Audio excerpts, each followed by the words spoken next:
Assalamualaikum warahmatullahi wabarakatuh. Hai semua, selamat datang lagi di channel Catatan Apoteker. Nah, di video kali ini salah satu video yang spesial karena saya mencoba menjawab banyak pertanyaan dari para mahasiswa dan mungkin juga pertanyaan dari teman-teman apoteker lainnya. Bagaimana cara yang mudah untuk menentukan ada atau tidaknya interaksi obat dari obat-obat yang digunakan oleh pasien. Di video kali ini saya akan mengilustrasikan sebuah studi kasus. Kemudian kita coba mencari ada atau tidaknya interaksi obat menggunakan aplikasi, yaitu aplikasi drugs.com. Saya akan coba mentutorialkan dari bagaimana awal menggunakan aplikasi tersebut dan bagaimana menginterpretasikan hasil dari apa yang kita peroleh dari aplikasi tersebut. Studi kasus kali ini adalah sebuah contoh obat-obat yang digunakan, namun teman-teman apoteker atau mahasiswa juga bisa menyesuaikan dengan obat-obat lain yang digunakan oleh pasien. Pada studi kasus kali ini menceritakan bahwa seorang pasien laki-laki usia 50 tahun datang ke poli penyakit dalam dengan keluhan gatal-gatal pada bagian punggung, diduga karena alergi, tekanan darah 140/100, kemudian juga memiliki riwayat diabetes. Nah, dokter meresepkan obat. Yang pertama itu ada captopril, kemudian yang kedua methylprednisolone, metformin, cetirizine. Nah, tentunya kita sebagai seorang apoteker akan menganalisa ada nggak sih interaksi obat pada obat-obat yang digunakan oleh pasien. Dan tidak hanya obat, tetapi kita juga harus mempertimbangkan ada nggak sih kemungkinan obat ini juga berinteraksi dengan makanan. Nah, kita akan mencari tahu apa jawaban terkait interaksi obat tersebut menggunakan aplikasi. Tahapan pertama untuk mengetahui ada atau tidaknya interaksi obat secara simpel itu bisa melalui dua cara. Yang pertama, teman-teman bisa ke situs web drugs.com atau juga bisa menggunakan aplikasi seperti ini ya, drugs.com. Nah, pertama saya akan bagaimana cara kita menggunakan web. Nah, teman-teman tinggal masuk klik drugs.com sini. Nah, kemudian Anda bisa pilih, sebenarnya di sini banyak ya, ada pilihan obat, drugs and medication. Kemudian banyak di sini yang bisa dilihat yang lainnya, side effect terkait dengan obat. Namun di video kali ini kita pengen tahu interaksi yang terjadi di antara obat-obat yang digunakan oleh pasien. Lalu teman-teman tinggal pilih interaction checker. Nah, di sini sangat gampang sekali. Teman-teman tinggal masukkan obat-obat yang sedang digunakan oleh pasien. Misalnya yang pertama, dari kasus tadi pasien menggunakan captopril. Oke. Kemudian yang kedua, cetirizine.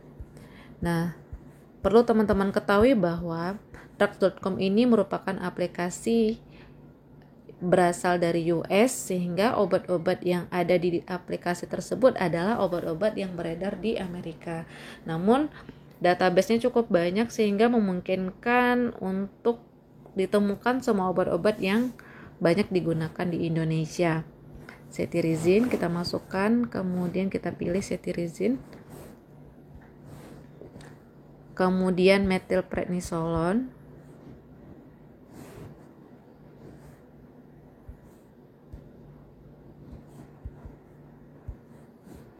Selanjutnya metformin. Oke. Kemudian teman-teman tinggal klik check for interaction. Nah, kita lihat di sini. Nah, ternyata dari aplikasi ini kita bisa mengetahui bahwa ternyata ada interaksi obat antara keempat obat yang diresepkan kepada pasien.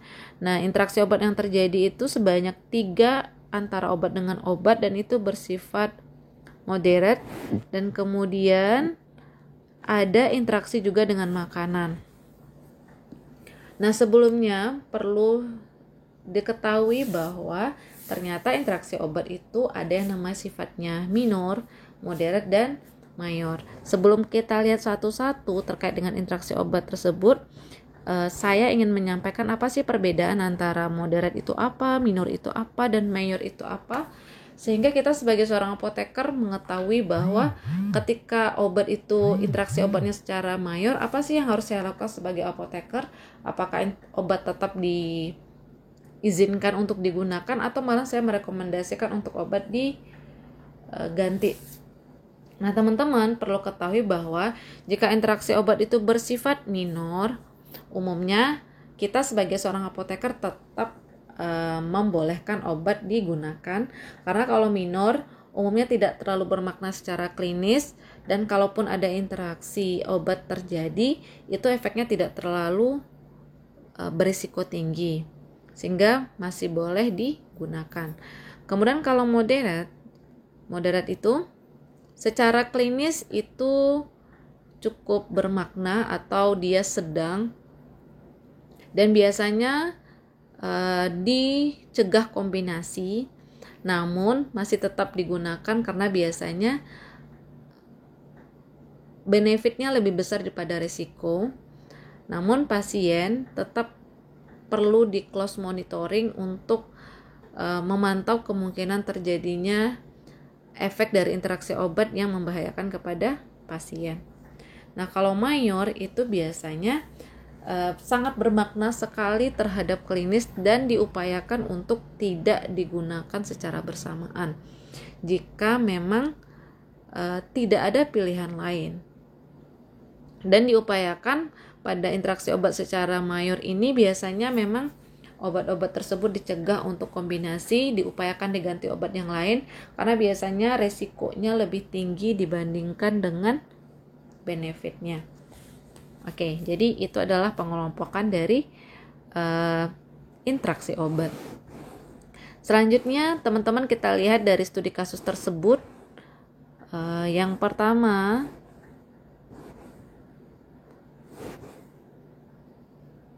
captopril dengan metilprednisolon. Ternyata metilprednisolon dapat menurunkan efek dari captopril dalam menurunkan tekanan darah. Pada kasus ini, jika memungkinkan obat untuk dipisahkan, tetapi masih boleh digunakan, namun kita sebagai seorang apoteker perlu memonitoring terkait dengan tekanan darah. Jika tidak ada pilihan lain, berarti ada kemungkinan dosis dari captopril untuk ditingkatkan karena metilprednisolon dapat menurunkan efek dari captopril. Selanjutnya, captopril dengan metformin. Pada penggunaan bersamaan, metformin dapat meningkatkan captopril dapat meningkatkan efek dari metformin dalam menurunkan glukosa darah. Nah, ini perlu menjadi perhatian bagi seorang apoteker, apakah muncul efek samping dari metformin karena kadar metformin menjadi lebih meningkat ketika digunakan bersamaan dengan captopril, sehingga kemungkinan efek samping metformin seperti hipoglikemik akan lebih mudah terjadi. Nah, kita sebagai seorang apoteker perlu memantau hal itu. Jika terjadi hipoglikemik, maka pada kasus ini dosis dari metformin perlu untuk diturunkan. Selanjutnya, di sini teman-teman dapat lihat juga adanya interaksi antara metilprednisolon dengan metformin yang juga sama ya. Metilprednisolon juga dapat menurunkan efektivitas dari metformin karena metilprednisolon itu menurunkan kemampuan metformin dalam mengontrol kadar glukosa darah. Nah, ini perlu kita perhatikan. Selanjutnya, interaksi antara obat dengan makanan terjadi secara mayor pada penggunaan metformin dengan makanan. Nah, metformin sebagai obat-obat anti diabetes, nah dia sebaiknya digunakan bersamaan dengan makanan dan tidak boleh digunakan bersamaan dengan alkohol, karena itu interaksi obatnya bersifat mayor, sangat dicegah untuk digunakan secara bersamaan.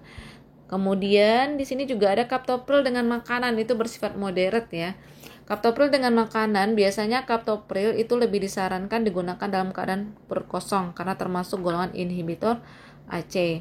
Dan juga perlu diperhatikan ketika digunakan bersama makanan-makanan yang bersifat potasium. Karena sebenarnya captopril ini dapat menyebabkan tingginya kadar potasium di dalam darah. Metilprednisolon dengan makanan juga terjadi interaksi, terutama makanan yang di sini yang dimaksud adalah grapefruit atau jeruk bali. Teman-teman perlu ketahui bahwa ternyata memang jeruk bali itu dia bersifat menghambat kerja dari enzim sitokrom P450, sehingga akan banyak obat-obat yang kadar di dalam plasmanya menjadi lebih meningkat karena metabolismenya dihambat oleh grapefruit atau jeruk bali. Nah, interaksi yang terjadi adalah jeruk bali ini dapat meningkatkan kadar metilprednisolon, sehingga kita sebagai seorang apoteker perlu memantau apakah terjadi peningkatan kadar atau peningkatan efek dari metilprednisolon.